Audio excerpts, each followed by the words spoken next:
네, 안녕하십니까. 한국에 또 한 번 충격적인 비보가 전해졌습니다. 노르웨이의 아쉬움을 달래줄 거라 생각했던 루마니아가 미국의 에밀 메이브람스 도입을 희망한다는 소식이 들려온 것인데요.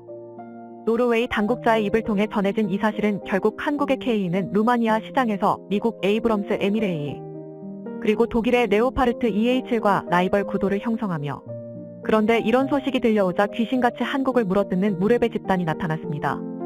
그들은 마치 기다렸다는 듯이 달려들어 내 그럴 줄 알았다 식의 비난을 쏟아냈는데요. 하지만 그들만의 파티는 오래가지 못했습니다. 루마니아의 에이브람스 도입권 이면에 숨겨진 이야기가 밝혀지면서 오히려 한국의 초대박 이특이 점쳐졌기 때문이었죠. 노르웨이 수출 무산 직후 루마니아에서 들려온 사실은 노르웨이의 성능평가가 오히려 긍정적으로 작용해 루마니아에서 K전차에 깊은 관심을 보이기 시작한 것인데요. 루마니아 대통령까지 방안에 해당 사안을 얘기할 거란 이야기까지 나오면서, 그러나 앞서 언급한 것처럼 루마니아 고위 당국자의 입을 통해 전해진 소식은 이런 기대를 무참히 깨버리기에 충분했습니다.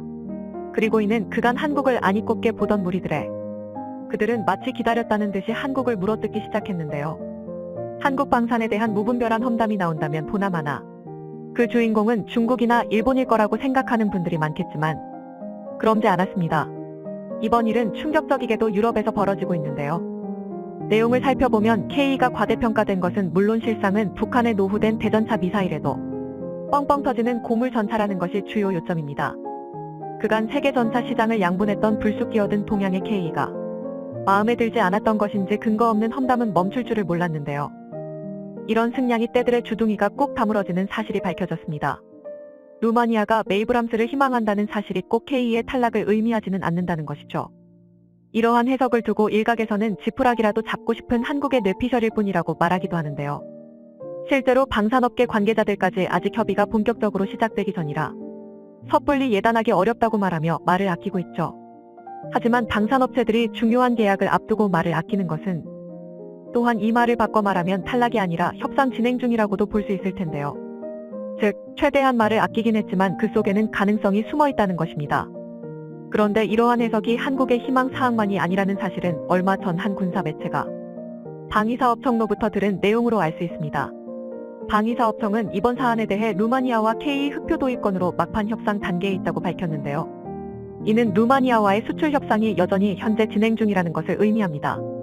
물론 전혀 반대되는 주장을 하는 이들도 있으며 마음대로 해석한다고 생각할 수도 있을 것입니다.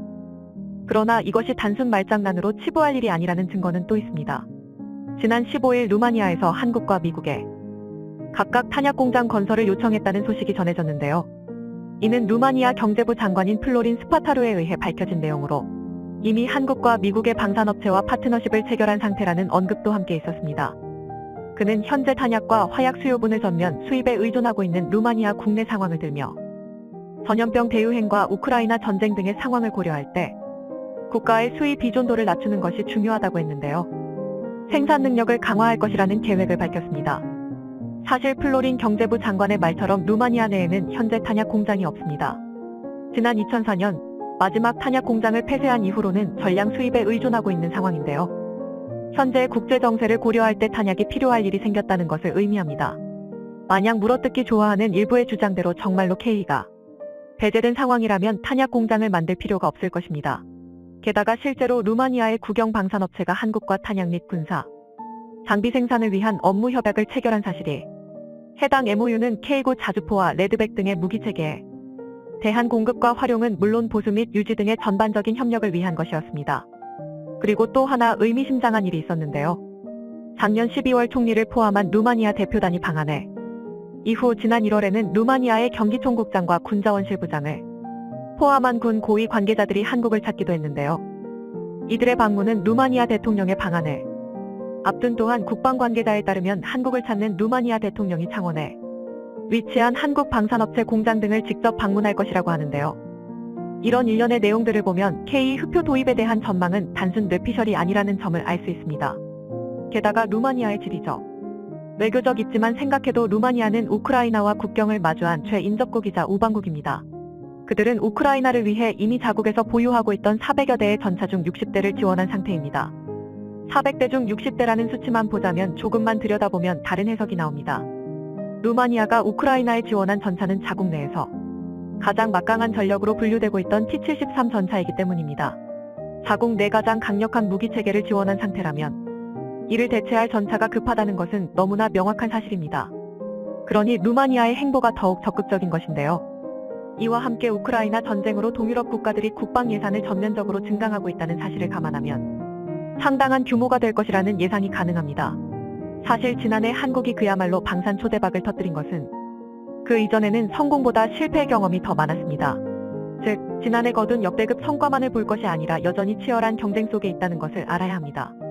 또한 노르웨이가 독일과의 정치적 관계와 나토 동맹국 간의 오랜 협력의 벽을 언급하며 레오파르트를 선택했다는 것은 유럽과 나토의 높은 장벽도 넘어야 한다는 것을 의미합니다. 한국이 방산 수출에 있어 수요국을 위한 맞춤형 세일즈 전략을 내세우고 있는 데에는 이러한 이유도 있을 것입니다. 그러나 K는 지난 초대박 수출 행진의 중심에 있는 무기체계입니다. 따라서 이번 사태를 너무 비관적으로 볼 필요도 없지만 그런다고 무작정 긍정적으로 바라볼 일도 아닙니다. 일각의 주장에 따르면 루마니아가 에이브람스 도입을 언급한 것은 해당 내용의 발표가 더 빨랐을 뿐이라는 것입니다. 루마니아 역시 폴란드와 마찬가지로 투트랙 전략을 가지고 무기 도입 사업을 진행하는 것이 아니냐는 것이죠. 이는 실제로 상당히 근거 있는 추론입니다. 동유럽 국가인 루마니아는 나토 동맹국 중 하나입니다. 그러니 그들의 입장에서 보자면 유사시 미국이나 나토의 지원을 보다 빨리 받기 위해서라도 에이브람스나 레오파르트는 필수적일 것입니다. 그러나 문제는 도입 비용입니다.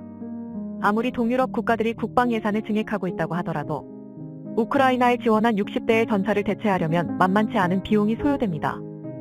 하지만 K는 이미 노르웨이에서 증명됐듯 세계 최고 수준의 전차들과 어깨를 나란히 할 정도로 높은 성능을 구현하면서도 훨씬 합리적인 가격이 책정되어 있습니다. 그러니 루마니아가 경제적인 면과 나토의 지원 두 마리 토끼를 한꺼번에 잡기 위해 에이브람스와 K를 모두 도입할 거라는 분석이 나오고 있습니다. 여기에는 수출형 에이브람스의 열아우라늄 장갑과 탄이 제공되지 않는다는 사실도 근거가 되고 있습니다. 장갑과 탄이 제공되지 않는다면 공격력과 방어력이 떨어질 수밖에 없으니 충분한 설득력을 가지는 것이죠. 물론 이조차도 한국의 희망 사안이라고 말할 수도 있습니다. 그러나 현재의 국제정세나 루마니아의 국방 예산 노르웨이의 시험평가를 통해 얻게 된 K에 대한 보다 객관적인 성능평가 마지막으로 에이브람스나 레오파르트보다 절대적으로 비교 우위에 있는 K의 가격을 고려하면 과연 한국만의 희망 뇌피설이라고 단정할 수 있을까요? 여전히 한국은 글로벌 무기시장에서 치열하게 경쟁하는 중입니다. 또한 유럽을 포함한 서방 국가들이 레오파르트를 가장 우수한 전차로 인식하고 있는 것 또한 사실입니다. 그러나 독일은 글로벌 공급망 문제로 생산 능력 부진을 겪고 있고 한국은 대량 생산에 유리합니다. 또한 만약 폴란드와의 2차 계약 이행이 이루어지면 유럽 현지에서의 생산 가능성도 높아지게 됩니다. 이 때문에 미국의 외교 전문지인 포린 폴리시가 한국이 유럽 전차 시장을 휩쓸 수도 있다는 전망을 내놓기도 했는데요. 에이브람스와 K의 투트랙 전략을 세우고 있는 것이라면 한국은 강력한 무기를 얻게 되는 셈입니다. 그간 먼 거리로 인한 운송 비용과 AS 문제는 한국 방산의 유럽 진출을 방해하는 걸림돌 중 하나였습니다. 그러나 K 계약이 성사되고 탄약 공장이 들어선다면 이런 기존의 문제들도 일정 부분 해소가 가능합니다.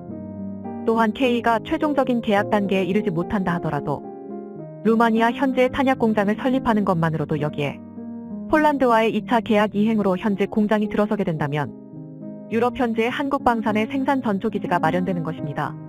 또한 이는 유럽 전역으로의 공급이 훨씬 용이해지는 것을 뜻하는데요. 물론 아직 구체적으로 드러난 내용들은 없지만 한국이 국제 방산 시장을 선점하고 있는 기존 방산 국가들과의 경쟁에서 눈높이를 맞춰 경쟁하기 위해서는 그리고 이는 한국이 진정한 방산 강국으로 거듭나는 이상 이슈거리였습니다. 시청해주셔서 감사합니다. 영상이 도움이 되셨다면 구독과 좋아요 부탁드리며 다음에 더 유익한 영상으로 찾아뵙도록 하겠습니다.